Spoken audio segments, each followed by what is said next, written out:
Hello दोस्तों, online classes के YouTube channel में आप सभी का स्वागत है। दोस्तों आज हम आपके लिए यूपी पुलिस कांस्टेबल 2024 परीक्षा के लिए ये रीजनिंग के दोस्तों प्रैक्टिस सेट के क्वेश्चन लेकर आए हैं। दोस्तों ये जितने भी प्रश्न होने वाले सभी को 60 ट्रिक से सॉल्व करके आपको बताने वाले हैं और ये जितने भी प्रश्न है सभी प्रीवियस ईयर में पूछे गए प्रश्न है और इसी सेट पैटर्न पर प्रतियोगी परीक्षा में प्रश्न बार बार पूछे जाते हैं। चलिए दोस्तों बिना वक्त गंवाए पहला प्रश्न स्टार्ट करते हैं। देखेंगे पहला प्रश्न को पहले हम ध्यान से पढ़ेंगे। कह रहा है कि निम्न आकृति में वर्गों की संख्या ज्ञात करें। ठीक, देखिए दोस्तों यहाँ पे जो ये फिगर दिया हुआ है इसमें दोस्तों कई ठो वर्ग बनाया गया है। इसको कह रहा है कि इस सभी वर्गों को ज्ञात करिए कि ये वर्ग कितने वर्ग हैं। ठीक, तो इसको ज्ञात करने के सबसे आसान ट्रिक और शॉर्ट ट्रिक्स हम आपको समझा रहे हैं। सबसे पहले क्या करना है, यहाँ पे ऊपर से काउंटिंग कर लेना है। यहाँ पे 1 2 3 और यहाँ पे 4 इसे काउंटिंग कर लेना है इस साइड। उसी प्रकार ऊपर दोस्तों इस साइड काउंटिंग करना है। यहाँ पे 1 2 3 4 और यहाँ पे 5 ये काउंटिंग हो गया। उसके बाद क्या करना है दोस्तों, यहाँ पे जो अंक लास्ट में दिया है और इसके लास्ट में जो अंक दिया है इसको आपस में गुणा करेंगे। तो 5 को जब 4 से गुणा करेंगे तब 5 चौक को हमको कितना प्राप्त हो जाएगा, 20 प्राप्त हो जाएगा। ठीक, बीच में हम प्लस लगा देते हैं। फिर यहाँ पे 4 को दोस्तों इस 3 से गुणा कर देंगे।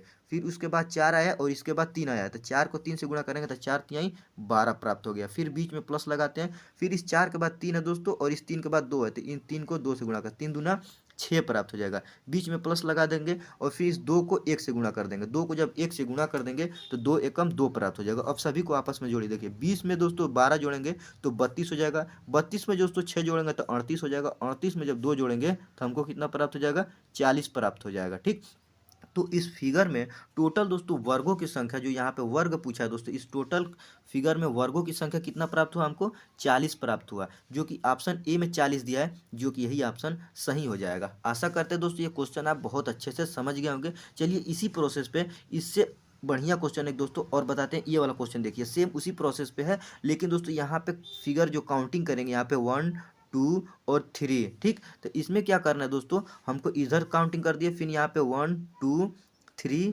4 यहाँ पे 5 और यहाँ पे 6। ठीक, अब देखिए इसमें आप सोचेंगे दोस्तों इसमें कैसे होगा। देखिए इस 6 को दोस्तों 3 से गुणा कर 36 कितना हो जाएगा दोस्तों, 18 हो जाएगा। फिर बीच में प्लस लगा देंगे और यहाँ पे 5 को 2 से गुणा कर देंगे तो 5 दूना कितना हो जाएगा, 10 हो जाएगा। फिर बीच में फिर प्लस लगाएंगे और इस 4 को दोस्तों 1 से गुणा करेंगे तो 4 एकम 4 हो जाएगा। अब सोचेंगे यहाँ पे 3 और 2 बच जा रहा है, तो दोस्तों इन दोनों को हमको छोड़ देना है। जहाँ तक इस कॉलम वाला दोस्तों जो अंक है यहाँ पे 1 तक, यहाँ से 1 से लेकर जहाँ तक स्टार्ट करेंगे वहाँ से स्टार्ट करेंगे और 1 तक जहाँ तक आएगा वहाँ तक हम खत्म कर देंगे। तो यहाँ पे 4 का दोस्तों 1 पर आके खत्म हो जा रहा है तो वहाँ छोड़ देंगे। तो जोड़िए, देखिए 18 10 28 और 28 में 4 जोड़ देंगे तो हमको कितना प्राप्त हो जाएगा, 32 प्राप्त हो जाएगा। कितना, 32 प्राप्त हो जाएगा। तो दोस्तों इस आकृति में कुल वर्गों की जो संख्या है कितना है, 32 है, जो कि ऑप्शन ए में दिया है, जो कि यही ऑप्शन सही हो जाएगा। आशा करते हैं दोस्तों ये क्वेश्चन आप बहुत अच्छे से समझ गए होंगे। एक बार और इस क्वेश्चन को समझिए, इधर से काउंटिंग करिए 1 2 3 4 5 और 6। फिर उसी प्रकार यहाँ पे 1 2 यहाँ पे 3 हो गया। अब इस लास्ट वाले अंक से लास्ट वाले अंक से गुणा करिए। 3 दूना 6 तिरिके 18 हो जाएगा। बीच में प्लस लगा लेते हैं। फिर यहाँ पे 5 को 2 से 5 दूना हो जाएगा 10। फिर बीच में प्लस लगाएंगे और इस 4 को 1 से गुणा कर देंगे, क्यों 4 1 जो है दोस्तों लास्ट अंक है तो बस 1 तक गुणा करना है और यहाँ पे 4 लास्ट पड़ रहा है 1 के पास, तो 4 एकम 4 हो जाएगा। अब जोड़िए सर 18 10 28 और 28 में दोस्तों 4 जोड़ेंगे तो हमको 32 प्राप्त हो जाएगा। तो इस फिगर में दोस्तों टोटल वर्गों की संख्या हमको 32 प्राप्त हो रहा है, जो कि दोस्तों यही ऑप्शन जो होगा ए सही हो जाएगा। आशा करते हैं दोस्तों ये दोनों क्वेश्चन आप बहुत अच्छे से समझ गए होंगे। अगर इस प्रकार से क्वेश्चन दोस्तों आता है आपके पेपर में तो इस क्वेश्चन वर्ग को ज्ञात करने वाला क्वेश्चन आप बहुत आसानी से ज्ञात कर सकते हैं। चलिए अगला क्वेश्चन, तीसरा क्वेश्चन को ध्यान से पढ़ेंगे। क्वेश्चन कह रहा है कि निम्न आकृति में लुप्त संख्या ज्ञात कीजिए। ठीक, देखिए इस आकृति में देखिए दोस्तों यहाँ पे 1 2 और 3 तो फिगर दिया हुआ है, लेकिन यहाँ पे जो तीसरा वाला फिगर यहाँ पे बीच में यहाँ पे क्वेश्चन मार्क दिया है, जो कि हमको इसी को ज्ञात करने के लिए कह रहा है। तो इसको हम कैसे ज्ञात करेंगे, देखेंगे कि यहाँ पे जो पहले वाले में यहाँ पे 42 किस मेथड से आया, दूसरे वाले में 96 किस मेथड से आया। अगर ये दोनों दोस्तों इन दोनों को सॉल्व करने के बाद ये जो 42 आया है उसी मेथड पे इन दोनों को सॉल्व करके दोस्तों अगर 96 आ जाता है तो हम उसी मेथड पे इन दोनों को सॉल्व करके यहाँ पे क्वेश्चन मार्क जहाँ पे संख्या लाकर भर सकते हैं। और ये क्वेश्चन बहुत ही महत्वपूर्ण क्वेश्चन है दोस्तों। ये एसएससी ग्रेजुएट लेवल एग्जाम 2016 में पूछा गया प्रश्न है। चलिए हम इस क्वेश्चन को सॉल्व करते हैं। देखिए यहाँ पे दोस्तों जो 14 दिया है, इस 14 को 2 से भाग देंगे। 14 को जब 2 से भाग देंगे तो 2 एक कम दम 2 सत्ते 14, मतलब हमको यहाँ पे 7 प्राप्त हो जाएगा। 7 बार में 14 कट जाएगा, 2 बार से 2 से काटेंगे। उसी प्रकार इस 24 को दोस्तों हम 4 से काटेंगे। किससे? 4 से। तो 4 एकम 4 और 4 छके 24, तो हमको यहाँ पे 6 प्राप्त हो जाएगा। अब इस 6 और 4 मिला दोस्तों, तो इन दोनों को दोस्तों हम आपस में क्या करेंगे? गुणा करेंगे। क्या करेंगे? गुणा करेंगे। तो देखिए क्या प्राप्त होता है, 6 सत्ते कितना होता है दोस्तों? 42 प्राप्त होता है, जो कि ये नीचे वाला अंक हमको 42 प्राप्त हो गया। क्या किए हैं इसमें दोस्तों, हम इस 14 को दोस्तों हम 2 से भाग किए हैं तो हमको 7 प्राप्त हो गया है, और इस दोस्तों 24 को जब हम 4 से भाग किए हैं तो हमको कितना प्राप्त हो गया है? 6 प्राप्त हो गया। और इन दोनों को आपस में 7 और 6 को जो प्राप्त हुआ, इस दोनों को आपस में गुणा करेंगे तो हमको ये 42 प्राप्त हो गया। ठीक, इसी मेथड पे हम क्या करेंगे, इसको ज्ञात करेंगे। देखिए यहाँ पे जो 64 दोस्तों, इसको 2 से भाग देंगे। क्यों? क्योंकि पहले वाले में 2 से भाग दिए हैं। तो जब 64 को 2 से भाग करेंगे तो 2 एकम 2 और 2 तिहाई 6, मतलब 2 तिहाई 6 और 2 दूना 4, मतलब 32 दूना दोस्तों 64 प्राप्त हो गया हमको। फिर बीच में गुणे का चिन्ह लगा देते हैं और इस 12 को दोस्तों 4 से भाग देंगे। देखिए 4 एकम 4, 4 तिहाई 12, मतलब हमको 3 प्राप्त हो गया।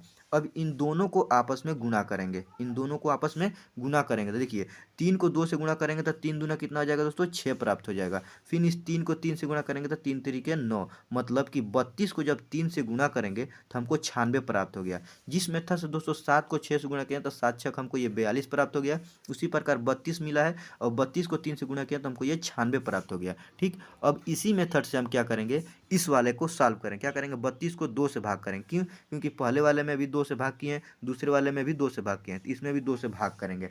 तो 2 से भाग करेंगे, देखिए 2 एकम 2 और 16 दूना 32 होता है, तो हमको यहाँ पे 16 प्राप्त हो जाएगा। इसका मान हमको 16 प्राप्त हो जाएगा। उसी प्रकार इस 18 को हम क्या करेंगे, 1 मिनट इसको शुरू से ज्ञात करते हैं। देखिए यहाँ पे जो 32 है इसको 2 से भाग करेंगे तो 2 एकम 2, 2 16 32, मतलब कि 16 दूना 32 होता है, तो हमको यहाँ पे 16 प्राप्त हो गया। बीच में गुणे का चिन्ह लगाएंगे और यहाँ पे 4 से भाग देंगे। क्यों? क्योंकि इसमें भी हम 4 से भाग दिए हैं और इसमें भी 4 से भाग दिए हैं, और इसमें 2 से भाग दिए हैं और इसमें भी 2 से, तो यहाँ पे 2 से भाग दे दिए। अब यहाँ पे 4 से भाग देंगे। देखिए 4 एकम 4, 4 चौको 16, तो यहाँ पे 4 प्राप्त हो जाएगा। और लेकिन यहाँ पर 18 है तो 2 हासिल बच रहा है, तो यहाँ पे एक दशमलव लगाकर यहाँ पे दोस्तों 0 बढ़ा देंगे। तो 4 एकम 4, 4 पच्चे 20, मतलब कि यहाँ पे 5 प्राप्त हो जाएगा। अब क्या करेंगे, 16 को दोस्तों 4.5 से गुणा करेंगे। तो देखिए 16 पच्चे कितना होता है? 80 होता है, और 80 का क्या हो जाएगा दोस्तों? 0 हो जाएगा। हासिल कितना हो जाएगा? 8 हो जाएगा। फिर 16 चौको 64 होता है। कितना दोस्तों? 64, और 64 में हासिल 8 जोड़ेंगे तो हमको कितना प्राप्त हो जाएगा दोस्तों? हमको प्राप्त हो जाएगा 72। कितना? और यहाँ पे एक स्थान पर दोस्तों यहाँ पे दशमलव है, तो हम यहाँ पे दशमलव लगा देंगे। तो हमारा जो यहाँ पे क्वेश्चन मार्क की जगह पे जो अंक आएगा दोस्तों, कितना आएगा? 72, जो कि ऑप्शन नंबर डी में 72 दिया हुआ है। दोस्तों आशा करते हैं ये क्वेश्चन आप बहुत अच्छे से समझ गए होंगे। यहाँ पे देखें दोस्तों, यहाँ पे क्वेश्चन मार्क जब क्या आया है? 72 आया है। ठीक, चलिए अगला क्वेश्चन देखते हैं। चौथा क्वेश्चन क्या कह रहा है, चौथे क्वेश्चन को भी ध्यान से पढ़िए। कह रहा है कि निम्न आकृति में लुप्त संख्या ज्ञात कीजिए। दोस्तों इस क्वेश्चन को, इस वीडियो को रोककर आप इस क्वेश्चन को खुद से सॉल्व करने की कोशिश जरूर करें। उसके बाद दोस्तों आप इस वीडियो को देखें। चलिए हम क्या करते हैं, देखिए यहाँ पे क्वेश्चन मार्क, हमको लुप्त संख्या ज्ञात करना है, तो यहाँ पे क्वेश्चन मार्क दिया हुआ है, इसी को हमको ज्ञात करना है। तो हम देखेंगे कि इसको कैसे ज्ञात करना है। तो देखिए यहाँ पे जो 3 है दोस्तों, इस 3 के सामने 27 दिया हुआ है, इस 4 के सामने 64 दिया है, इस 5 के सामने 125, 6 के सामने 216, 7 के सामने 343 दिया है। तो उसी प्रकार देखेंगे कि इस क्वेश्चन के सामने दोस्तों यहाँ पे जो 8 है, इसके सामने ये क्वेश्चन मार्क पड़ रहा है, तो यहाँ पे कौन सी संख्या भरी जाएगी। चलिए अब इसको ध्यान से समझिए। यहाँ पे जो 3 है दोस्तों, यहाँ पे 3 पे पावर 3 कर दें। 3 का जब हम क्यू करते हैं तो 3 के पावर का मान कितना होता है? 3 तरीके 9, 9 तरीके 27। जो ये 27 है दोस्तों, देखिए इसके सामने वाले में ये 27 मिल गया। ठीक, उसी प्रकार यहाँ पे 4 है और इस 4 पे 3 कर देते हैं, तो 4 पे पावर 3 का मान क्या होता है? 4 चौको 16, 16 चौको 64 प्राप्त हो गया।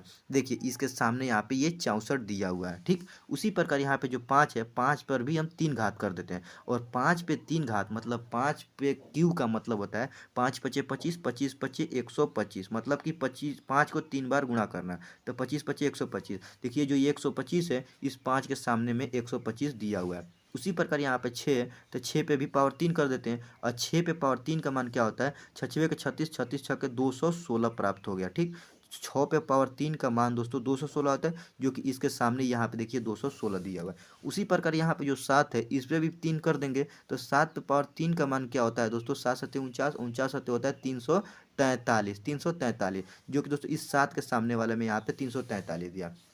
उसी प्रकार यहाँ पे जो 8 है, 8 पे पावर 3 करेंगे, और 8 पे पावर 3 का मान होता है दोस्तों कितना, 8 अट्ठाई 64, 64 अट्ठे होता है 512 होता है। तो दोस्तों यहाँ पे जो 8 के सामने 8 पे पावर 3 का मान 512 आ रहा है, तो इस क्वेश्चन मार्क के जवाब क्या भरा जाएगा, 512 भरा जाएगा। ठीक, तो देखेंगे किस ऑप्शन में 512 दिया है, तो देखिए ऑप्शन नंबर सी में 512 दिया है, जो कि यही इस क्वेश्चन मार्क के जवाब पे भरा जाएगा। ये भी क्वेश्चन दोस्तों बहुत ही महत्वपूर्ण क्वेश्चन है, क्योंकि ये प्रीवियस ईयर में पूछा गया प्रश्न है 2012 में, जो कि एसएससी ग्रेजुएट लेवल एग्जाम के है दोस्तों। अगला क्वेश्चन देखेंगे कि पांचवा क्वेश्चन क्या कर रहा है, इसको भी ध्यान से पढ़ेंगे। कह रहा है कि एक घन तीन स्थितियां दी गई, एक घन की तीन स्थितियां दी गई। देखिए एक, दो और यहाँ पे तीन ठो स्थिति दी गई, एक ही घन है लेकिन इसको तीन तरीके से घुमाकर रखा गया है। कह रहा है कि उसके आधार पर यह पता करिए कि जो अंक दो है, दो के सामने कौन सा अंक पाया जाएगा। ठीक, देखिए यहाँ पे दोस्तों, देखिए तीसरा वाला जो दोस्तों यहाँ पे स्थिति दी गई है, इसमें यहाँ पे संख्या 2 दिया है, और इस क्वेश्चन का जो अंक 2 के सामने इधर कौन सा अंक पाया जाएगा उसी को हमको ज्ञात करना है। और ये दोस्तों डाइस का क्वेश्चन है, पासे का, जो कि अभी एसएससी ग्रेजुएट लेवल एग्जाम में पूछा गया प्रश्न है। तो इस प्रकार के जब क्वेश्चन दे तो हम इसको कैसे ज्ञात करेंगे, सबसे पहले ध्यान से देखिए, हमको क्या ज्ञात करना है, अंक 2 के सामने वाला अंक ज्ञात करना है। तो अंक 2 दोस्तों हमको यहाँ प्राप्त हो गया। अब देखेंगे कि जो अंक 2 है उसके साथ कौन सा अंक दिया हुआ है। ठीक, तो देखिए अंक 2 के साथ यहाँ पे 4 और 1 दिया हुआ है। क्या दिया है, 4 और 1। देखेंगे किसी और स्थिति में, पासे की किसी और स्थिति में 4 और 1 दिया है कि नहीं। देखिए यहाँ पे देखिए 1 और 4 यहाँ पे भी दिया है, और 1 और 4 यहाँ पे भी दिया हुआ है। तो ये दोनों दोस्तों पासे की, इन दोनों पासे आपस में कॉमन हो जाती है। तो दोस्तों पासे का एक रूल होता है कि किसी भी दो पासे का, यहाँ पे एक और ये दो पासा है, किसी भी दो पासे का जब दो फलक, यहाँ पे 4 और 1 इसमें भी है, 4 और 1 इसमें भी है, दो फलक आमने सामने जब जो कॉमन हो जाती है, तो उन दोनों पासे में जो सिंगल एक पासा फलक बचता है, वो दोनों एक दूसरे के सामने वाले फलक होती है। तो इस 6 के सामने वाला फलक क्या हो जाएगा, 2 हो जाएगा। तो हमसे 2 के सामने का पूछा है, तो 2 के सामने वाला फलक कौन सा हो जाएगा, ये 6 वाला हो जाएगा। तो देखेंगे किस ऑप्शन में 6 दिया, तो ऑप्शन डी में 6 दिया, जो कि यही ऑप्शन सही हो जाएगा। आशा करते हैं दोस्तों इस क्वेश्चन आप बहुत अच्छे से समझ गए होंगे। इस क्वेश्चन में कुछ नहीं करना है दोस्तों, अंक 2 के सामने वाला अंक पूछा है, तो हम सबसे पहले देखेंगे किस वाले पासे में अंक 2 दिया है। देखिए यहाँ पे अंक 2 दिया है, और देखेंगे इस 2 के साथ कौन कौन सा अंक दिया है, 4 दिया और 1 दिया। अब देखेंगे कि 4 और 1 किसी और पासे में है कि नहीं। तो यहाँ पे पहला वाला जो पासा, इसमें 4 और 1 दिया, तो ये दोनों जब कॉमन हो जाएंगे, तो इन दोनों पासे में एक एक फलक बचेगा, 2 इसमें बचेगा और 6 इसमें बचेगा, और ये दोनों एक दूसरे के सामने वाला फलक होंगे। तो हमसे पूछा है अंक 2 के सामने वाला अंक, तो अंक 2 के सामने वाला अंक यहाँ पे 6 बच है, तो इसीलिए ऑप्शन डी में 6 दिया, जो कि यही ऑप्शन सही हो जाएगा। आशा करते हैं दोस्तों ये क्वेश्चन आप समझ गए होंगे। चलिए दोस्तों नेक्स्ट क्वेश्चन, अगला क्वेश्चन छठवां क्वेश्चन कह रहा है कि निम्न आकृति में लुप्त संख्या ज्ञात कीजिए। ठीक, देखिए दोस्तों इस क्वेश्चन में यहाँ पे लुप्त संख्या, यहाँ पे क्वेश्चन मार्क दिया, हमको यही ज्ञात करना है कि इस स्थान पर क्वेश्चन मार्क के जगह पे कौन सी संख्या भरी जाएगी। यहाँ पे देखिए 2 दिया, 2 के बाद 3 दे दिया है, 3 के बाद 4 दिया है, 4 के बाद 8 और 8 के बाद 27 दिया है, तो 27 के बाद यहाँ पे कौन सी संख्याएं भरी जाएंगी, तो इसी को हमको ज्ञात करना है। तो हम सबसे पहले देखेंगे, यहाँ पे 2 है और 2 के सामने क्या दिया, 8। तो अगर हम ध्यान से देखें दोस्तों, 2 पे पावर 3 कर दें, 2 पे पावर 3 का मतलब होता है 2 दूना 4 दूना 8, कितना, 2 पे पावर 3 का मतलब 2 को 3 बार गुणा करना, तो 2 पे पावर 3 का मतलब 8 होता है, और इसके सामने यहाँ पे दोस्तों 8 दिया हुआ है। ठीक, उसी प्रकार देखेंगे 3 पे पावर 3 करने के बाद क्या प्राप्त होता है, तो 3 पे पावर 3 का मान होता है 3 3 9 3 27, कितना, 27। अब देखिए इसके सामने भी दोस्तों यहाँ पे 27 दिया हुआ है। ठीक, उसी प्रकार हम क्या करेंगे, यहाँ पे जो 4 है, 4 पे भी पावर 3 कर देंगे, और 4 पे पावर 3 का मतलब कितना होता है, 4 चौको 16, 16 चौको 64 होता है। तो इस क्वेश्चन मार्क का मतलब, यहाँ पे क्वेश्चन मार्क जहाँ पे 4, इसके सामने यहाँ पे क्या भरा जाएगा, तो 64 भरा जाएगा। देखेंगे किस ऑप्शन में 64 है, देखिए ऑप्शन नंबर सी में 64 दिया है, जो कि यही ऑप्शन सही हो जाएगा। चलिए दोस्तों आशा करते हैं क्वेश्चन आप बहुत अच्छे से समझ गए होंगे। ये जितने भी क्वेश्चन है दोस्तों, ये सभी सेट पैटर्न के क्वेश्चन है, जो कि पिछले प्रतियोगी परीक्षा में पूछे गए प्रश्न है, और ये सभी क्वेश्चन इंपॉर्टेंट क्वेश्चन होने वाला है, क्योंकि दोस्तों ये उत्तर प्रदेश पुलिस कांस्टेबल परीक्षा 2024 के लिए बहुत ही इंपॉर्टेंट होने वाला है रीजनिंग की क्वेश्चन। चलिए मिलते हैं नेक्स्ट वीडियो में, तब तक के लिए जय हिंद।